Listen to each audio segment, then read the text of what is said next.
À cet incendie déclaré au numéro 624 de l'avenue Gazumbo, communément appelé 3e, non loin de la régie des eaux, l'on déplore une perte en vies humaines, un blessé grave et plusieurs biens des valeurs partis en fumée.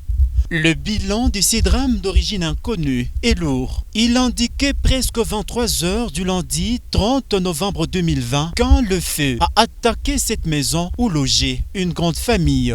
Le pire moment de celle-ci a pris plusieurs heures, soit de 23 heures jusqu'à 4 heures du mardi 1er décembre 2020. Et le représentant du ministre provincial de l'Intérieur, Paulin Calaou, s'y est rendu pour constater le dégât.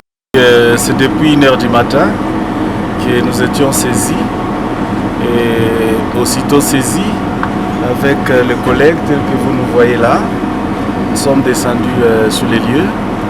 Et il y a des dégâts importants, et il y a un blessé, il y a un mort, et c'est une famille d'une vingtaine de personnes.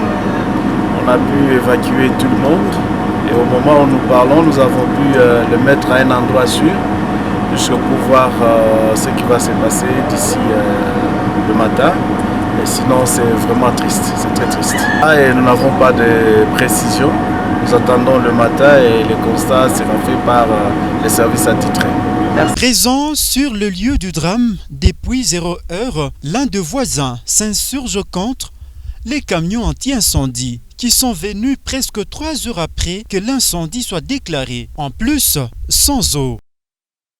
La maison avait déjà pris feu quand ils sont arrivés. Vous avez constaté des dégâts dans la maison? Oui, tout était déjà brûlé. Il a fallu juste intervenir. On a presque rien sauvé. Tous, même ceux de KCC, même ceux de quoi de la commune, tous sont allés faire. En plus, ceux de la commune sont arrivés et après, on était au Maïnaïch. Il a fallu attendre encore ceux de KCC. Ils sont partis encore. Donc c'était bidé fou. On n'a pas pu. L'enfant, pas moi. Donc la maison, la maison est totalement foutue. C'est grâce. Il paraît que ça a commencé dans la chambre où l'enfant était. Ils ont juste vu qu'il y avait trop de fumée dans la maison.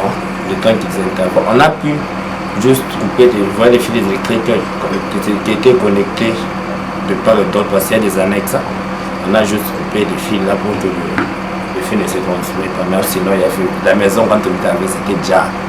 Il y avait presque plus de nations. Il y a juste un garçon qui est décédé de 5 ans. Après constat de l'OPJ, le reste du jeune garçon calciné a été conduit à la morgue de l'hôpital général de référence Mwangeji en présence de plusieurs autorités et voisins visiblement consternés par cette tragique.